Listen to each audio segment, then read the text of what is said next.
దీక్ష కార్యక్రమానికి మన సభాధ్యక్షులు మోరపల్లి సత్తన్న గారికి, అదేవిధంగా కిసాన్ మోర్చా అధ్యక్షుడు గోపాల్ రెడ్డి గారు. రాష్ట్ర ప్రభుత్వం రైతులకు 2 లక్షల రుణాన్ని వెంటనే రైతుల గ్యారెంటీని మొట్టమొదటిసారిగా వాళ్ళు అమలు చేస్తామని అనుకున్న సందర్భంలో రైతులను మరొకసారి రోడ్డెక్కించే పరిస్థితిలో ఈ రాష్ట్ర కాంగ్రెస్ ప్రభుత్వం ఉన్నది. గతంలో టిఆర్ఎస్ ప్రభుత్వం ఏర్పడ్డ తర్వాత అనేక సందర్భాల్లో మనం రోడ్డెక్కి ధర్నా కార్యక్రమాలు మరియు వినతి పత్రాలు చాలాసార్లు చేయడం జరిగింది. గౌరవ కరీంనగర్ పార్లమెంట్ సభ్యులు రాష్ట్ర అధ్యక్షులుగా ఉన్నప్పుడు కరోనా కష్టకాలంలో కూడా, కరోనా టైంలో కూడా మేము రైతుల కోసం పోరాటం చేసినాం. అదేవిధంగా మన నిజామాబాద్ పార్లమెంట్ సభ్యులు నిజంగా గెలిచిన నాటి నుండి రైతుల కొరకు వారు కష్టపడి పసుపు బోర్డును ఎన్నో సంవత్సరాల కలను వారు తీసుకురావడం జరిగింది. ముఖ్యంగా ఈ తెలంగాణ రైతాంగం ఈ కాంగ్రెస్ ప్రభుత్వాన్ని ప్రశ్నిస్తా ఉన్నది. ఎన్ని హామీలు రైతులకు ఇచ్చినా ఒక్క హామీ కూడా నెరవేర్చలే. ముఖ్యంగా క్వింటాల్కి కేంద్ర ప్రభుత్వం ఇస్తున్న 2203 రూపాయల మద్దతు ధర వరికి ఏదైతే ఇస్తా ఉన్నారో దానికి అదనంగా 500 రూపాయలు కలిపి బోనస్ తో 2703 రూపాయలకు కొంటామని చెప్పి రైతులందరూ కూడా వరి కోతలు కోసి కళ్ళాల్లో ధాన్యాన్ని నిల్వ చేస్తున్నారు. కానీ ఇప్పటి వరకు ఆ ప్రకటన రాలేదు. కాబట్టి ఖచ్చితంగా రైతులను ఏదైతే ప్రైవేట్ వ్యాపారస్తులకు అమ్మిన ధాన్యానికి కూడా 500 బోనస్ చెల్లించాలని తెలంగాణ రైతాంగం ఈ కాంగ్రెస్ ప్రభుత్వాన్ని ప్రశ్నిస్తా ఉన్నది. గత ప్రభుత్వంలో రైతన్నలను కష్టపడి ఆరుగాలం కష్టపడి పంట పండిస్తే కట్టింగ్లని కమిషన్లని పందికొక్కుల్లాగా వాళ్ళ మీద పడి దోచుకుంటుండే బొలబొల ఏడ్చి కన్నీరు కార్చే పరిస్థితి నుంచి ఇప్పుడు వాళ్ళ పరిస్థితి ఏమైందంటే కనీసం ఆ పంట కూడా పండించని పరిస్థితికి వచ్చింది. ఆ పంట కూడా పండకుండా కరెంటు సరిగా లేక మోటార్లు గాలిపోతూ ఇగో వరి ఎండిపోతూ చిన్న పిల్లల్లాగా రైతన్నలు పంటను చూసుకుంటే కళ్ళ ముందే పంట ఎండిపోతే కళ్ళ నుంచి రక్త కన్నీరు కారే పరిస్థితి ఉంది. అంటే పెనం నుంచి పొయ్యిల పడ్డ పరిస్థితి కనిపిస్తా ఉంది. పందికొక్కుల్లా వాళ్ళు దోచుకున్నారు. అసలు పంటే పండించకుండా ఆంబోతుల్లా వీరు పంటను తొక్కుతున్న పరిస్థితి కనిపిస్తా ఉంది కాంగ్రెస్ ప్రభుత్వం. అయ్యా రేవంత్ రెడ్డి గారు, మీరేం చెప్పిండ్రు ఒక్కసారి గుర్తు తెచ్చుకోవాలి. 6 గ్యారంటీలు అన్నారు. 100 రోజుల్లోనే గెలిచిన 100 రోజుల్లోనే 6 గ్యారంటీలను మేము అమలు చేసి చూపిస్తాం, మేము ఓట్లు అడగమన్నారు. మరి కొంచెమైనా సిగ్గుండాల ఓట్లు అడగడానికి. ఏ మొహం పెట్టుకొని ఓట్లు అడుగుతున్నారు? రైతన్నల గురించి కనీసం పట్టించుకున్నారా? డిసెంబర్ 9 వచ్చి రుణమాఫీ చేస్తాం తీసుకోవండ్రి అన్నారు. ఏది రుణమాఫీ? 2 లక్షల వరకు రుణమాఫీ అన్నారు. ఈ రోజు బ్యాంకర్లు ఇబ్బంది పెడుతూ ఆ వచ్చిన 1 రూపాయి 2 రూపాయల రైతు బంధు సాయంని కూడా ఆటే తీసుకుంటున్న పరిస్థితి కనిపిస్తా ఉంది. ఆ రుణానికే లెక్కగట్టి తీసుకుంటున్న పరిస్థితి కనిపిస్తా ఉంది. మరి ఏమాయ్ రైతు భరోసా? రైతు భరోసా పేరుతో మీరు రైతన్నలకు ఇస్తా అన్నట్టు 15,000 ఏడవైనాయి, ఎక్కడ కనిపిస్తున్నాయి? రైతు కూలీలకు కూడా సాయం చేస్తాం 12,000 అన్నారు.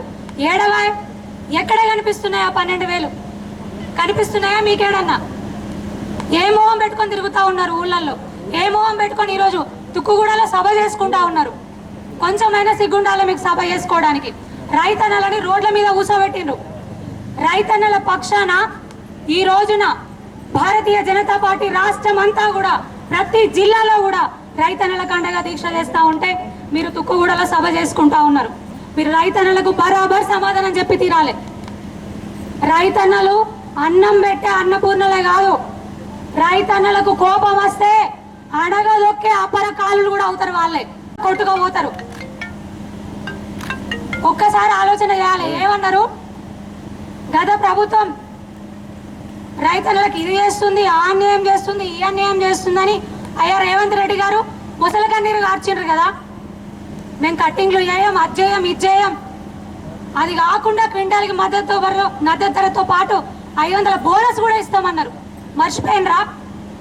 మర్చిపోయినరా లేకపోతే దొంగ నిద్ర ప్రదర్శిస్తున్నారా? అసలు ఈ రోజున మనుషులందరికీ కూడా బీమా ఉన్న పరిస్థితి, కానీ పంటలకు బీమా లేని పరిస్థితి. పంట బీమా లేని ఏకైక రాష్ట్రం తెలంగాణ. సిగ్గుచేటు కాదా? అప్పుడున్నటువంటి బీఆర్ఎస్ ప్రభుత్వానికి సిగ్గుచేటు కాదా? ఇప్పుడున్నటువంటి కాంగ్రెస్ ప్రభుత్వానికి సిగ్గుచేటు కాదా?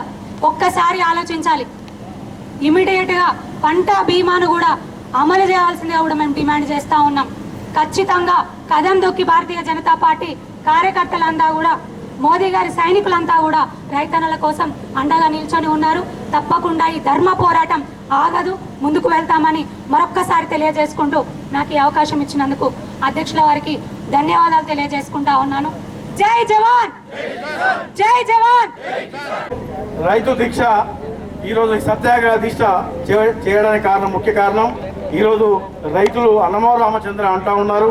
ఎందుకంటే రైతులు పండించిన పంటకు సరైన గిట్టుబాటు ధర కూడా ఇస్తలేరు. వీళ్ళు 6 హామీల పేరు మీద ప్రజలను మోసం చేసి ఓట్లు దండుకొని ఈరోజు ఈ రేవంత్ రెడ్డి కాంగ్రెస్ ప్రభుత్వం గద్దెనెక్కింది. గతంలో కూడా బీఆర్ఎస్ ప్రభుత్వం కూడా ఎంతో రైతులను దోస్తూ ఉండే. ఒక్కొక్క 5 కిలోలు, 7 కిలోలు, 8 కిలోలు తప్పదాలు పేరు మీద రైతులను నడ్డి వేసిన ప్రభుత్వాన్ని, రైతుల కోపంతో ఆ ప్రభుత్వాన్ని వెలివేశారు. ప్రజలు ఓటుదారుల వల్ల తిరస్కరించారు. అటువంటిది ఏదో ఈ కాంగ్రెస్ ప్రభుత్వం మాకేదో చేస్తుందని చెప్పి ఈ రైతులందరూ ఓట్లేస్తే ఇవాళ వాళ్ళ నడ్డిరిగే వ్యవహారం అయింది. మూలిగే నక్కపై తాటి పండు పడ్డట్టుగా ఈరోజు ఈ కాంగ్రెస్ ప్రభుత్వం రావడం జరిగింది. అలాగే ఈ రైతులను గోసపోసుకుంటా ఉంది. ఇవాళ మీకు ఇక్కడ రోలవాగుంది, మన ఇక్కడ దగ్గర బీర్పూర్ మండలంలో, దాని కింద మీరు ఒక్కసారి పోండి. పాతికా మిత్రుల మీకు కూడా విజ్ఞప్తి చేస్తా ఉన్నా, ప్రతి చేను ప్రతి పొలం ఎండిపోయినదే. ఇవాళ మనము రాయకల్ మండలం, ఇంత తిరుపతి రెడ్డి గారు చెప్పినట్టు రాయకల్ మండలం అంటేనే మనకు మామిడికాయలకు అదొక ఫేమస్, అదొకటి. ఎందుకంటే అక్కడ రైతులందరూ మామిడి రైతులు ఎక్కువ ఉంటారు. అక్కడ రైతులు కూడా మామిడి పంట పండిస్తూ ఉన్నారు. ఇలా దానికి కూడా ఇది సరైన రేటు లేదు. ఇలా పూత రాక కొంతమంది నష్టపోతూ ఉంటే, గతంలో మన వర్షాల వల్ల గతంలో నష్టపోయిన బీఆర్ఎస్ ప్రభుత్వాన్ని ఎన్నోసార్లు డిమాండ్ చేసినాం. ఇదే కలెక్టర్ ఆఫీస్ ముందు కూడా గతంలో ధర్నా చేసినాం. అయినా రైతులకు ఏం చేయలేదు. ఇవాళ ఈ కాంగ్రెస్ ప్రభుత్వం మూసుకుంటా పోతే, ఇవాళ రామగుండం ఎరువుల ఫ్యాక్టరీ మూసిన ప్రభుత్వం ఎవరి? ఆనాటి కాంగ్రెస్ ప్రభుత్వం. ఈనాడు తెరిపించిన ప్రభుత్వం ఎవరు? ఈనాటి నరేంద్ర మోడీ గారి భారతీయ జనతా పార్టీ ప్రభుత్వం. ఎప్పుడు వస్తూనే ఉంటాయి ఎలక్షన్స్. ఈ ఎలక్షన్స్ చేసే పార్టీ కాదు భారతీయ జనతా పార్టీ. రైతుల కొరకు నీతి నిజాయితీగా నిలబడే పార్టీ. ఇలా పసుపోటు 70 సంవత్సరాల్లో సాధించిన పసుపోటును సాధించిన వ్యక్తి మన అరవింద్ అన్న గారు. ఎందుకంటే ప్రతి మంత్రి దగ్గరికి, ప్రధానమంత్రి గారి దగ్గరికి, హోంమంత్రి గారి దగ్గరికి మా రైతులు ఎక్కువ పసుపు పండిస్తారు, పసుపు రైతులకు న్యాయం చేయాలని చెప్పి 5 సంవత్సరాలు తిరిగి సాధించడం జరిగింది. ఇలా పసుపోటు సాధించడం. జీవన్ రెడ్డి గారికి ఇన్ని సంవత్సరాలు, దాదాపు 5-6 తరములు ఎమ్మెల్యే ఉన్నారు, ఇప్పుడు ఎమ్మెల్సీ ఉన్నారు. ఎప్పుడు ఏమైనా సాధించారా మీరు? ఈరోజు మీరు సరే మీ పార్టీ మీకు టికెట్ ఇచ్చింది, మీరు కొట్లాడుతున్నారు, దానికి ఎవరు ఆబ్జెక్షన్ ఉండదు. నేనేమంటే రైతుల కొరకు, మీరు రైతు కుటుంబంలో పుట్టినటువంటి వారు, రైతుల కొరకు ఏం చేశారు అనేది మీరు చెప్పాల్సిన అవసరం ఉంది ఈ నిజామాబాద్ పార్లమెంట్ ప్రజలకు. దయచేసి ప్రజలారా ఆలోచించండి. రైతు ప్రభుత్వం రావాలంటేనే భారతీయ జనతా పార్టీ, అది గమనించుకోవాల్సిందిగా నా యొక్క విజ్ఞప్తి. రాజకీయాలల్లా పదవులు లేకముందు 420లు ఉంటారు. కనుక రాజ్యాంగబద్ధమైన ఉన్నత స్థానం మీద కూర్చున్న ఇప్పుడున్న దక్షిణ తెలంగాణ ముఖ్యమంత్రి, ప్రత్యేకంగా కొడంగల్కే పరిమితమైన ముఖ్యమంత్రి పీఠం ఎక్కిన తర్వాత 420 పనులు చేస్తున్నారు. ఆ రోజు ఏం చెప్పాడు ఈ అనుమూల రేవంత్ రెడ్డి గారు? డిసెంబర్ 9 తారీఖు నాడు 2 లక్షల రుణమాఫీ, వెళ్ళండి బ్యాంకులను తీసుకోండి, తీసుకున్న తర్వాత 9వ తారీఖు నాడు నేను మాఫీ చేస్తానన్నాడు. నేను అదే అంటున్నాను, మిస్టర్ రేవంత్ రెడ్డి 420 ముందు చేసిండొచ్చు, కానీ రాజ్యాంగమైన ఉన్నతమైన పదవిలో కూర్చున్నావు, ఇంకెప్పుడు ఎందుకు 420 పనులు చేస్తున్నావు?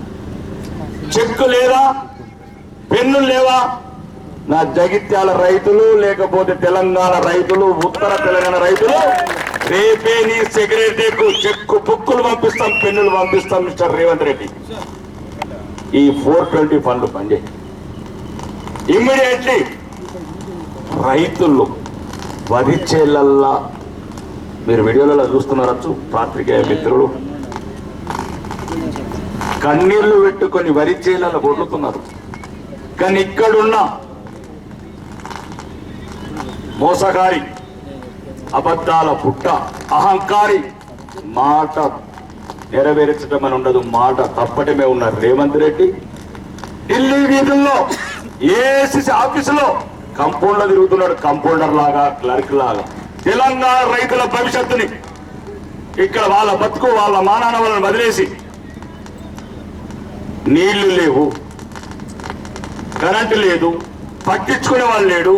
ఒక్కొక్కడు ముఖ్యమంత్రి మంత్రులు ఢిల్లీలో ఫ్లైట్లల్లా, స్పెషల్ ఫ్లైట్లలో తిరుక్కుంటా బేగంపేటకి వెళ్ళి బిల్డర్ల దగ్గర, కాంట్రాక్టర్ల దగ్గర 8%, 9% వసూలు చేసిన సుమారు 3,000 కోట్లని ఢిల్లీకి స్పెషల్ పేటలో కొండుపోయి ఎవరు ఎంత ఎక్కిస్తారా, ఎవరికి మళ్ళీ ముఖ్యమంత్రి పదవి వస్తుందా, ఎవరికి ఇంకా మంత్రి పదవులు వస్తాయని ఆ పనులు ఉన్నారు. ఒక్కసారి పాత్రికేయ మిత్రులు, ఈ కొడంగల్ ముఖ్యమంత్రి 2 రోజుల కింద ఢిల్లీకి వెళ్ళి ఫ్లైట్ దిగాడు. ఎవరైనా బుద్ధున్నోడు, ఎవరైనా ప్రజల బాగోగులు పట్టించుకున్నాడు, రైతుల బాగోగులు పట్టించుకున్నాడు, రైతులు ఈ రోజు కన్నీళ్ళకు కారణమైనోడు ఏం చేయాలా? ఫస్ట్ యుద్ధ ప్రతిపాదన రివ్యూ పెట్టాలా, మంత్రివర్గ సమావేశం ఏర్పడేయాలా. రైతులకు సాగునీరు సమస్య ఎక్కడుంది, కరెంటు సమస్య ఎక్కడుంది, ఎండిపోయిన రైతులను వెంటనే ఐడెంటిఫై చేసి నష్టపరిహారం ఇవ్వాలి. కానీ ఇప్పుడున్న పైరవికారి ముఖ్యమంత్రి, దక్షిణ తెలంగాణకి పరిమితమైన ముఖ్యమంత్రి ఎయిర్పోర్ట్లో దిగి సక్క తుక్కు కూడా పోతాడా? మళ్ళా గాంధీలకు బానిసలు తయారైన తెలంగాణ. కాబట్టి ఈరోజు చెప్తున్నాను, ఒక్క మోసం కాదు, రైతుకు మొత్తం, అంటే రైతు ప్రభుత్వం వస్తుంది అనుకుంటే రజాకారుల ప్రభుత్వం వచ్చింది తెలంగాణ. ఈరోజు ముఖ్యంగా దయచేసి ఉత్తర తెలంగాణ కూడా ఆలోచించాలి.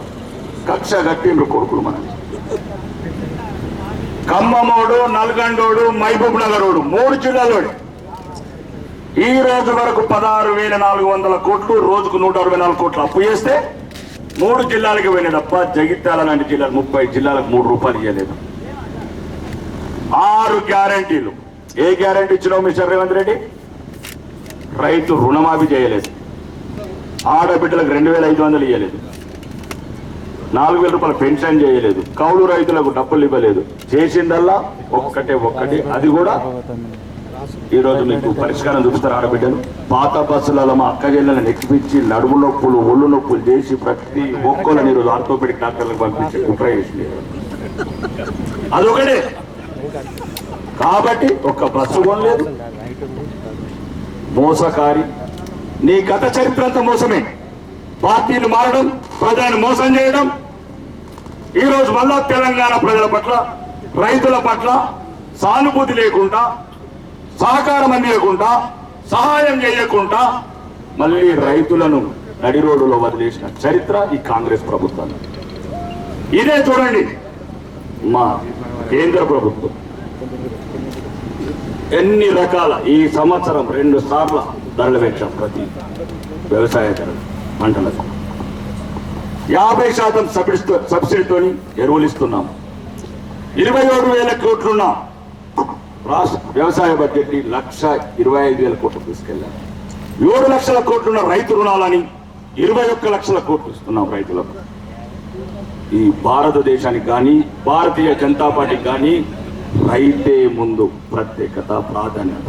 షుగర్ ఫ్యాక్టరీ ఓపెన్ కావాలా, రైతుల సమస్యలు తీరాలా, పేద ప్రజలు తిరగాలా. హిందువులు ఇక్కడ ఇంకొక సమస్య ఉన్నది ఉంటుంది కదా, పిఎఫ్ఐ 2,040 వరకు అందరూ మీరు బుర్కలు వేసుకోవాలా, లేకపోతే మేమంతా టోపీలు పెట్టుకోవాలా, ఉత్తమ్ కుమార్ రెడ్డి పెట్టుకున్నట్టు. కాబట్టి దయచేసి జగిత్యాల ప్రజలు అన్నిటికీ చివర ఒకటి అధికారమే పరమవది. అంతా మాట్లాడటం, రైతుల గురించి కన్నీళ్లు గారడం, మనం పోరాటం చేయడం ఒకవైపు యుద్ధం. కానీ ఆ యుద్ధంలో మనం గెలవాలంటే ఈరోజు పార్లమెంట్లో కూడా గెలవాల్సిన అవసరం ఉంది. ఈ సమస్యలను రైతుల దగ్గర తీసుకెళ్ళండి. భారతదేశంలో నరేంద్ర మోడీ గారి ప్రభుత్వం ఎన్ని లక్షల కోట్లు రైతులకు ఇస్తుంది, ఎంత సబ్సిడీ ఇస్తున్నది, ఎన్ని లక్షల కోట్ల రుణాలు ఇస్తున్నాం, ఇవన్నీ రైతాంగాన్ని దృష్టికి తీసుకెళ్ళండి. తీసుకెళ్ళి అదే ఇప్పుడు చెప్పినట్లు పోరాటండి, వీరులను గెలిపియండి.